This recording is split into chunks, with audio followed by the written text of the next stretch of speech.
having it all there detailed was much more efficient in the end. It was a great deployment. The TM that was over me, he kept me on quite a long time. Carl hadn't worked a storm in 6 years. People told him that it was a terrible time to get back into independent claims. But 500 field claims later, Carl Browning became the adjuster firms kept calling long after everyone else got sent home. And what changed? Of course, a folder and a mindset shift that turned him from rusty to reliable overnight. I'm Matt from Adjuster TV, and after 25 years in this industry, I've seen what separates the adjusters who get sent home from the ones who stay until the very end. And Carl, he figured it out. So let's jump into it, starting now. First deployment was May of 2014. I went to Pennsylvania and did an auto hail tent. Crushed it there on my first one. I was the last adjuster to leave. They had like 100 adjusters show up, and I was there 6 weeks and closed it down with the team manager. Anyway, I ran up through. I did Hurricane Harvey and did a long deployment in the zone office with State Farm in California, doing California commercial claims at the desk. Anyway, ran all the way up to December of 17, did Harvey, and then I went and did some Irma stuff in Florida. And then I got out of the industry, and I've always been in power sports. And so, running dealerships, motorcycles, ATVs, that sort of thing. And so my career in that ended in June, and I decided to just get relicensed up and give it another whirl, even though everybody was telling me it's a horrible time and this, that, and the other. So got relicensed up and took my TWIA certification and was lucky to get deployed to Beryl. And then most recently, the Helene deal. I was called out initially with pilot for a citizens deal in Tampa. So I go to Jacksonville, meet up there. They said, go to Tampa, get there. And they say, oh, we don't have enough claims. And it was just like, that was it. And I was like, well, okay. I'm carrying, I'm hauling my 26-foot travel trailer. And so anyway, I called pilot and I was like, look, you guys, I've traveled halfway across the country here. You got anything? And they said, yeah, I got State Farm. It's going to be in North Carolina. Go to Atlanta and meet up there and get your equipment and this, that, and other. So I did that. Ended up in Hickory, North Carolina, which was about 70 miles outside of Asheville. Got 2 pilot trainers there. They were super good. Awesome. A husband and wife team. I'd prepared with everything through the certification class. I went down to even buying the same camera that you recommended, and it was just to the T. And we got claims, and I started there, with your program, calling, and nobody wanted to answer an 866 number, which is what the State Farm calling from. So I did exactly the way you said in the training. And hey, this is Carl with, State Farm Insurance. I'm your adjuster to take a look at your property damage. I'm going to be in your area, day. 9 a.m. I'm going to go ahead and lock you into this time frame. If for some reason this does not work for you, no problem. Just give me a call. Never got a call back. Never one had a no-show on an appointment. And, I'd scheduled them out like you'd kind of recommended. And it almost always, I was calling them and saying, hey, I finished up with my appointments early. Could we get in and see you at 11 o'clock or whatever? So turns out nobody in North Carolina was working, it didn't seem like. So everybody was available. Everybody it all went so smooth. And yeah, it was a great deployment. The TM that was over me, he kind of took me under his wing, and he was tough, but he taught me some stuff, and he kept me on, quite a long time. At the end there, it was there wasn't many of us left. So Sure, very nice. So what would you say that the difference was between the 2 storms before and after you did fast track? Oh gosh, my files in Beryl were not that great. I realize that now. Photos were probably lacking big time, and so I think after taking fast track, just everything really improved. My file notes, down to the way you train and saying, you look in some of these other files in State Farm, and it was like, place called and named insured and blah blah blah. You know, no number, who they, what they used, where they reached them, no names. And so I was much more detailed on my file notes, and it didn't take that much longer to to say place call No. named insured John Doe at 940 blah blah blah, discussed this and advised this and this, and so my file notes were much better, and then back to the photos, just incredibly. As I started getting these other people's files reassigned to me, So you were doing cleanup then? yeah, yeah, Okay. and so you realize when you're looking through these photos, and in the State Farm system, I don't know why, but nothing's in order there. You could upload them in order, but when they end up in the photos, it's just mixed up. So huge deal to to label stuff, exterior, interior, and then a description, roof, and so I realized how important that was, just from having to deal with these other people's files and trying to figure out what was going on, and good clear videos with not missing a corner of a house, and just getting it all in there. And so that was key. um, I pretty much knew policy. I know what accidental, direct physical loss is to something, and so I didn't have any issues there.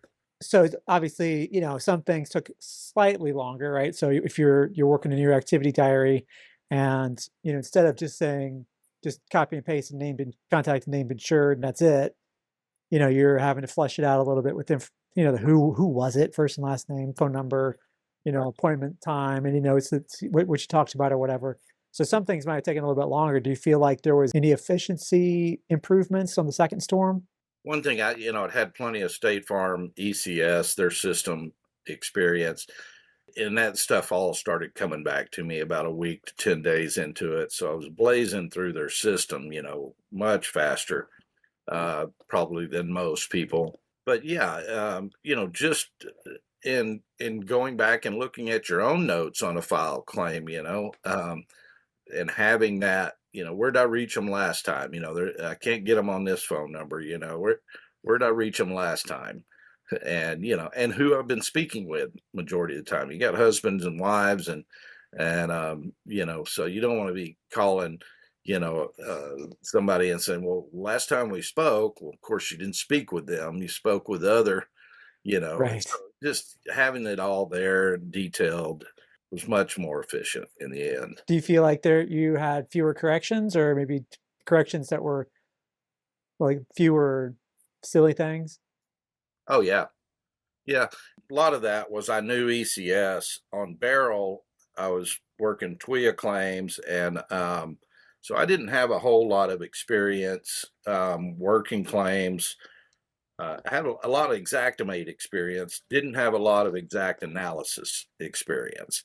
Trying to figure out, how to get more efficient in doing a GLR and using tokens and things like that. I started to learn more, but I just wasn't up to speed. Plus, on that storm, I think when I got to Lake Jackson, it rained. It rained the first 12 or 14 days I was there. Oof. I still got on some roofs. There's a lot of low slope roofs there, and a lot of that was wind. There wasn't any hail or anything like that. So it was wind, that you could identify damage pretty easy. Sure. A lot of fences down. So looking back on that storm, I should have just gone out and just got on more roofs.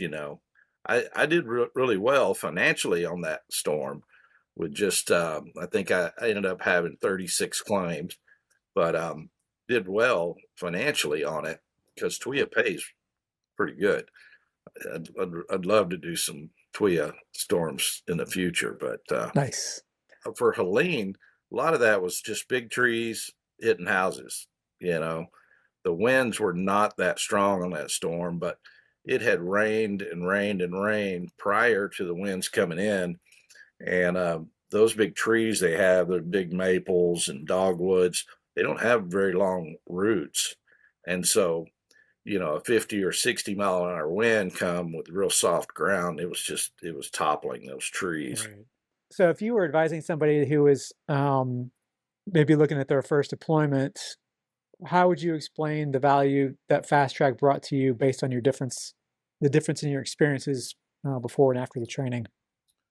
Well, the efficiency part for sure. The scheduling, I went and bought a 13 pocket file folder, and I won't ever use anything else again. I was watching some of these poor souls in the war room, and I wanted to say something, but I just, trainers could handle them, but they got these ton of these vanilla file folders out, and they're labeling everything and just spending a half a day on that stuff. So everything really from the scheduling, how you schedule on the phone, how you schedule your day, just being prepared. Again, I knew Xactimate.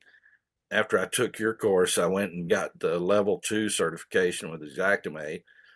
I was cramming. I got a bunch of certifications. I got Symbility certified. I got Xactimate level 2, which really put a whooping on me. That was a tough one. Uh, Yeah. I don't know. I don't think I'm interested in level 3, but who knows? It's like that. It's level 2 times 10.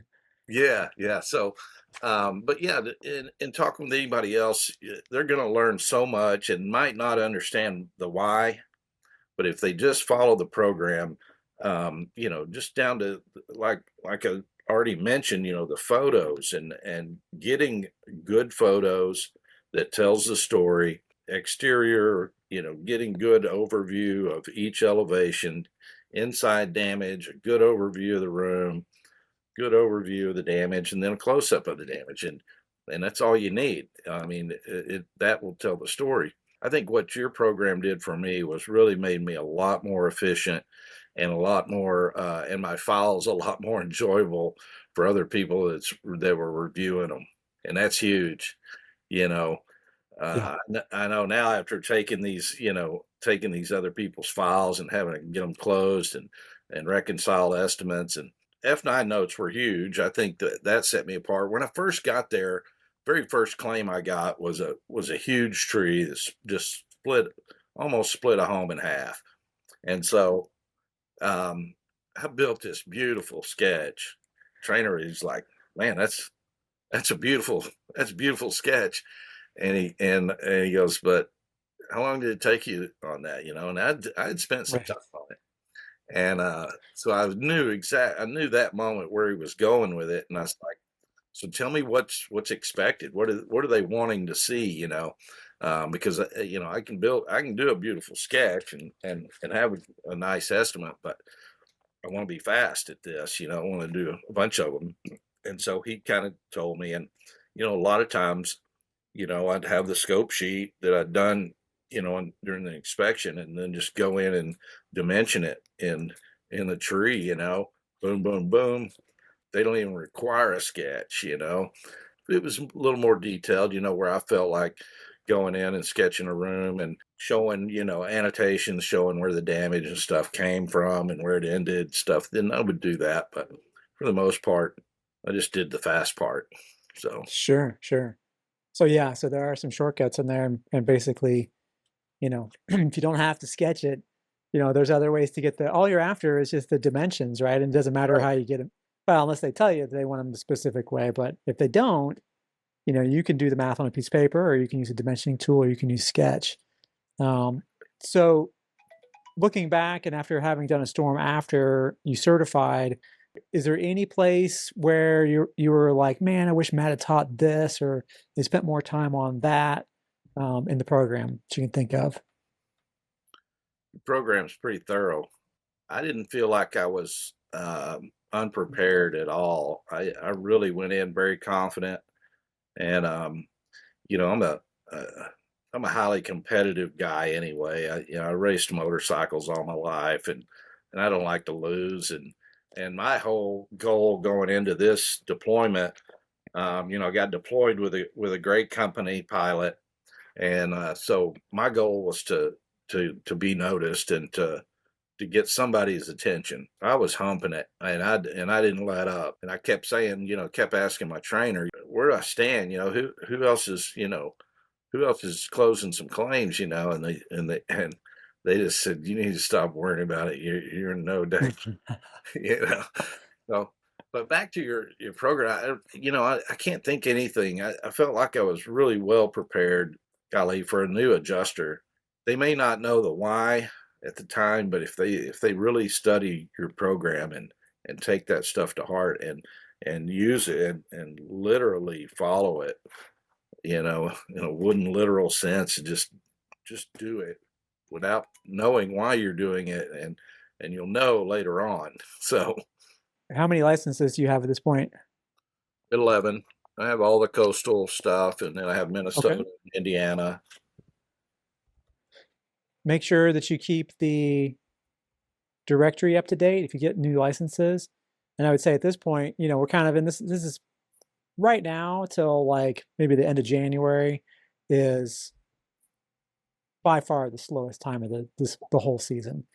Stuff definitely can happen for sure, but if this is historically, like I said, really you know, the time when there's just nothing going on. So now's a great time to kind of like start picking up more licenses. You might start working on your New York license, but look at the Northeast and the Northwest, because if there are winter storms, those are where they're going to be, right? So Montana, Idaho, Washington, Oregon, California, throw that one in there.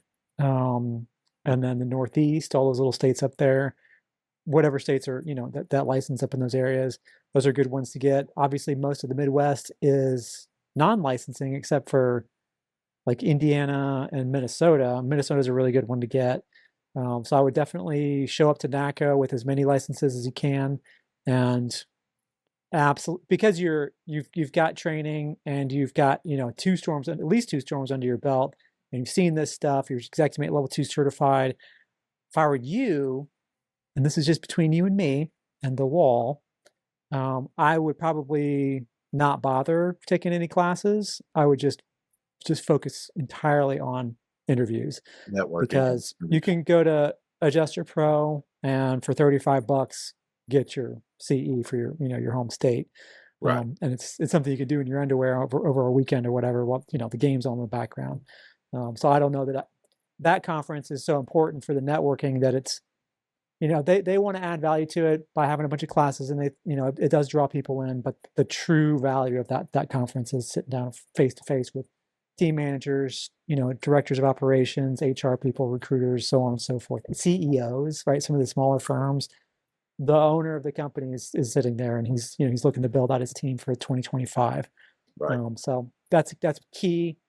Don't let your skills get stale. I would say at this point, how many total claims do you think you have under your belt, property claims? Well, if you count the desk, over 1,000, maybe Oh, wow. thousands, but because I did a year and a half at 6 and 7 days a week with State Farm at the desk on doing California commercial claims. With field, I would say 500. We did 120, 119 Okay. lane. Yeah. So listen, I think with that level of experience, you're really in a pretty good position to start saying, hey, listen, I'm an experienced adjuster, because you definitely are. At this 500 property claim, like field claims, and then 1,000 plus desk, you're experienced, right? Because that's a full 500 claims is a really good full season for an experience. If I was like 3 or 4 years in, 5 years in, Right. 500 claims that's great. So that's a lot of great experience. So you're kind of in a position now where you can be, if you're interested in it, to go to the firms and say, hey, I'm here in Wichita Falls, and I'm happy to drive 3 hours in any direction around me. You know, I'm licensed in New Mexico, and I'm licensed here and there, and et cetera, Oklahoma. Um, if you've got claims out there that you need handled, or if you got some daily stuff or whatever in the area, I'm your guy, right? Yep. And because you're not coming in brand spanking new, it's just some dude off the street is like, all right, I just got my license and I want to work. Yeah. You know, you've got a track record now. You can reach out to Pilot or Sedgwick or Alacrity or any of those companies. And then when you go to NACA, for sure, just say whatever you got, I'll take it. I know what you're talking about. You get off CAT and you're like, let's take a break. And then a few days later, you're like tapping your fingers and you're like, all right, when's the next one going to happen? But you can drum up business now with your experience level. You can absolutely just say, hey, anything you got, I'll drive 6 hours one way for one claim, no problem. If that's what you got, I'll take it. I'm happy to do it. Yep. And they will, I think that they would, you let it be known that you're a resource that they can use for whatever they need, because CAT claims are, you know, there's CAT claims and there's CATs. There aren't always CATs, but there are absolutely always daily claims. Toilet overflow, fire. You know, Carl's story highlights something I see all the time, especially with people who didn't start this in their 20s. Firms aren't just looking for youth or speed. In fact, some of the most successful adjusters I know didn't start until after 40 or even after 50. But there is a catch. Age can work for you or it can work against you, depending on one key factor. Check out this video right here to find out what it is. And as always, thank you so much for watching and have a great storm.